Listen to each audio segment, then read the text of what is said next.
In today's episode, we're sharing a presentation from MaxLawCon 2022. Keep listening to hear Adela Zepcan as we share her talk, The HR Process.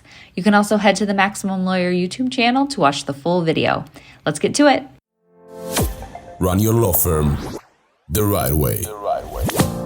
This is the Maximum Lawyer Podcast. Your hosts, Jim Hacking and Tyson Mutrux. Let's partner up and maximize your firm. Welcome to the show.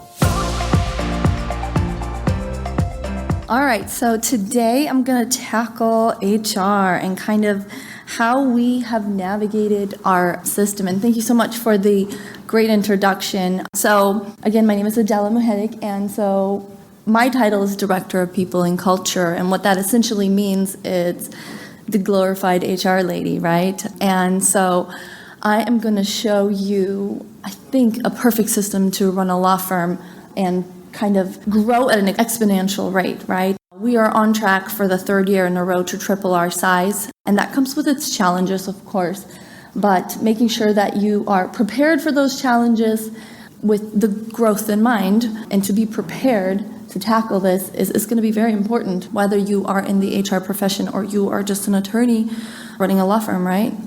Because as small businesses or law firms, startups, we are expected to do everything, right? From start to finish without any mistakes. And hopefully I can show you kind of tricks and tips that we developed at our firm. So I kind of categorize it in 4 categories. It's not proper HR lingo, I will give you that. So I think of it as 4 categories: my pre-onboarding, onboarding, as well as the kind of employee life, as well as offboarding, because offboarding is just as important as onboarding.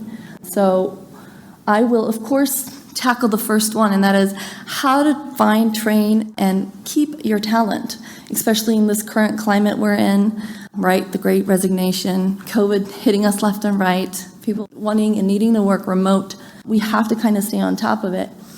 And what I've realized in the last couple of years, or in the past 5 years since I've been doing this, is HR is a sales role. And you, as running a law firm, being the manager, running the operations, whatever the case is, you are responsible in selling your company. You're responsible in selling your culture. So essentially, I hunt for candidates, just like you look for clients. I sell my culture. I sell my company's values, our core values, our mission, my team, just like you would pitch your services to your potential clients. Once you have that deciding factor, I think it's very, very important to recognize that distinction, because when you're interviewing someone for a position, you have to make sure to sell and smile. And if you're not smiling, you're not doing a good job in interviewing this person, right? So here's the kind of overall onboarding structure, right? You know, the job description, the resume sifting, the interviews, screenings. I mean, I've heard companies where they do like 5-6 hour sessions of interviews, etc. And that is not a good experience. And you wouldn't want your clients to go through that. So why would you want your employees or potential employees to go through that? So I created a cheat sheet. So this is my cheat sheet. So one of the big things you're going to have to do within the job description is tailor it to the big picture. It is not a to-do list. It should never be a to-do list of the job. It is the overall, like, what are the key components that this person needs to tackle for me to be able to, pass on the mantle of this position. Make sure that where you're posting, you're getting your money's worth. A lot of times, you're not going to get a lot of return on your investment when you post on these job sites. So if you have a niche, the one that works best for you, and you get the best candidates, invest more money in that one than the other ones, right? So ours, for example, is Indeed. For our international and U.S. hires, Indeed is the best platform. Our second best is LinkedIn. And really, honestly, it's word of mouth of employees. A lot of times I find great candidates from part-time to full-time gigs for our office just by reaching out to my current employees and saying, hey, do you have anyone in mind that would do this job? And it helps. So as far as the pre-screening, when you're reviewing the resume, I want you to think about, like, what are the key components that this person needs to do in this position, and where does it resonate from experience versus knowledge? Like, am I hiring someone that is a 5-year experienced HR person, or am I hiring someone that just graduated? And I can't expect the person that just graduated to have 5 years of experience because they just graduated, right? So that's how you want to tailor that pre-screening when you're reviewing and sifting through those resumes. But also keep in mind that sometimes people are really terrible at writing resumes. So you might miss out on really good applicants if they don't use the proper language or terminology. Now, what I find is the phone screening that we do after they pass the resumes. The phone screening tends to be eye-opening, and we developed a little script for it, which is on the next slide, and I'll show you it. And that has been very, very helpful to sift through your top candidates. And if I find that I'm not getting a lot of return from my Indeed post, for example, and I got maybe 5 maybes and 1 yes that I'm kind of like, I will pick a couple of those maybes and interview them as well, right? Because my perception will always be biased because I'm going to look for the perfect candidate. And frankly, we're not all perfect, right? So how can we expect someone that is just filling out a resume to be perfectly writing all the terminologies that you're looking for, right? And then the secondary piece, or like the last kind of interview that we do, is phone screen, or it's usually either in person if we can make it, or a virtual video conference with either one of the owners, the manager, depending what position I'm hiring for, right? Try not to make it crowded. Don't make it lengthy.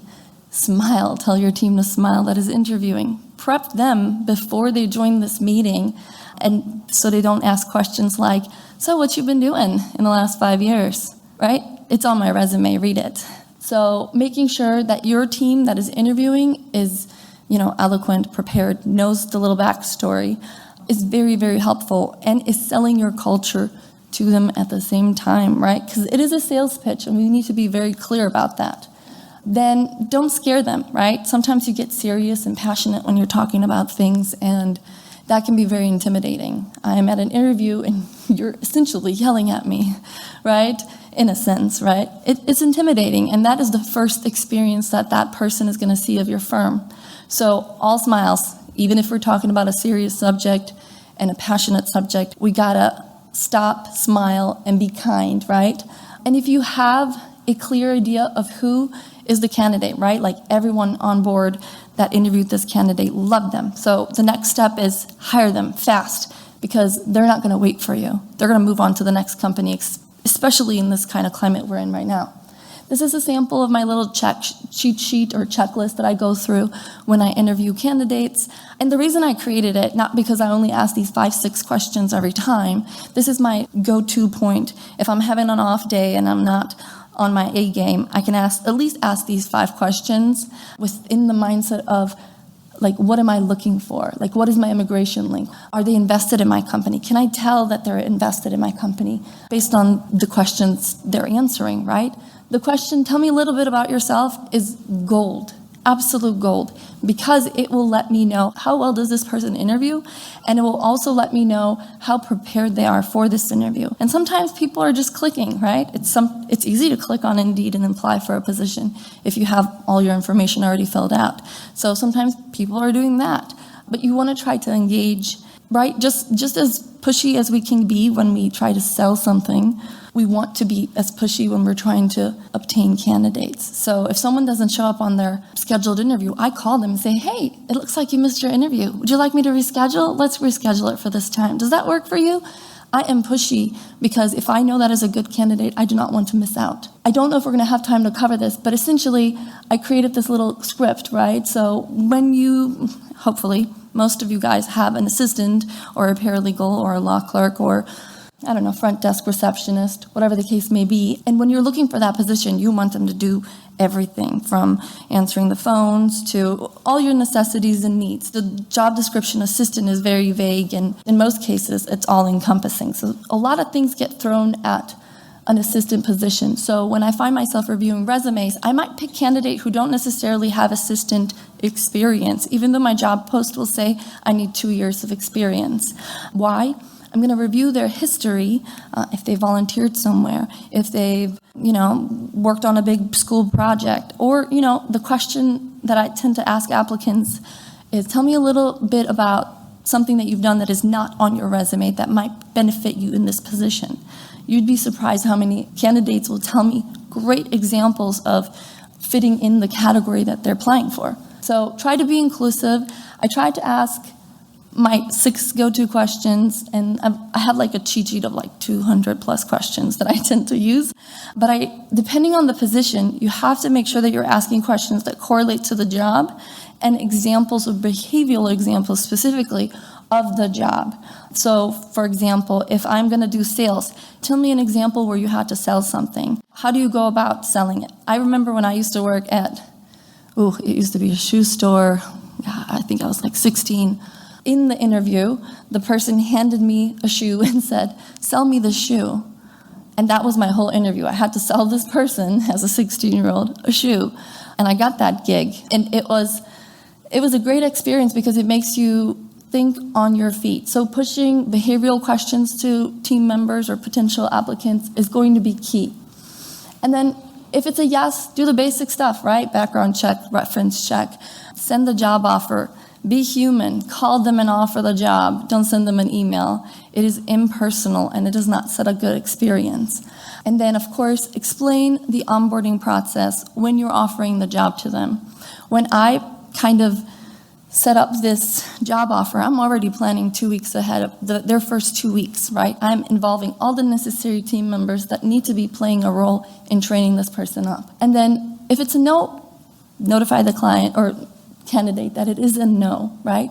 But pro tip, if you have a second runner-up, say there was one team member that said, I didn't like this question, therefore I don't want this person, but I really like this other person. And so you pick the team member that interviewed the best, obviously. But if you have a second runner-up, tell that person it's no for now, but if I have an opening, I'm going to reach out. I've gotten a lot of good candidates in the past couple of years by reaching out to my old interviews. So you got to keep those lines of communication open. And then, of course, onboarding. When you're onboarding the team member, develop those 2 weeks, prepare them, create an agenda, create trainings, involve the rest of the team members, and of course, encourage communication. The first 90 days are going to be eye-opening and, culture shock, because they have to learn a whole new company's lingo, etc., right? So you want to be on top of your game, because the first 90 days, they're going to be open and okay to ask those questions. After 90 days, they're not going to ask you what is X, Y, and Z mean and how do I apply it to my job. And then it's going to bite you in the butt later on because we didn't onboard them properly, right? So encourage communication. No question is a stupid question is always my go-to. I also have a 30, 60, 90 developed in which we cover our core values. The get it, want it, have capacity, where we just analyze whether this person gets the job, actually wants the job, and has the mental and physical capacity to do the job. And then we analyze their current initiatives, like the last 30 days essentially, things we're going to work on the next 30 days, and things we can tweak that they have already had exposure to.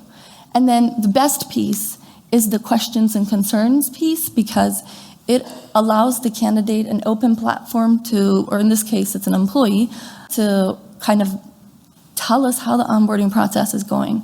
Have we sold them, or have we overpromised something when we originally onboarded them? And I find that my sales pitch is usually on point, and people say, yep, it was exactly how you sold it to me, Adela. So it works.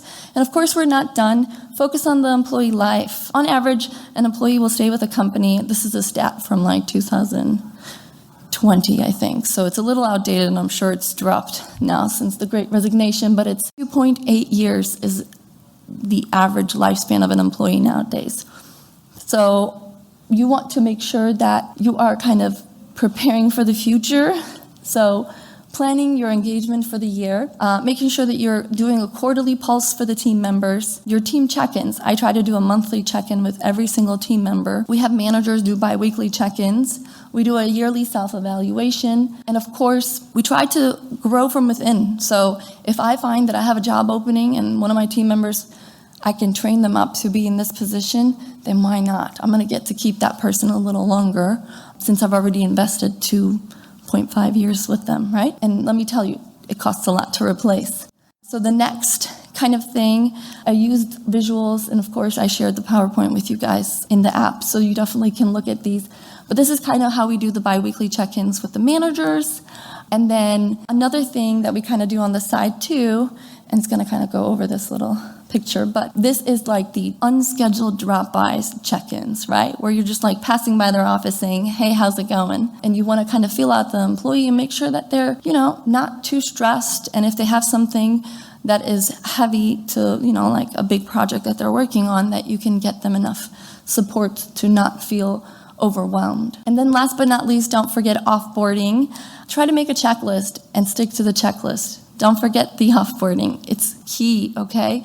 And what happens when people offboard or when a team member leaves, it becomes really sad and people get emotional, and sometimes it feels like a betrayal, right? You're leaving my company. I just invested so much time and money in you. But we have to look at it in a positive, and we also have to sell it to the rest of the team, right?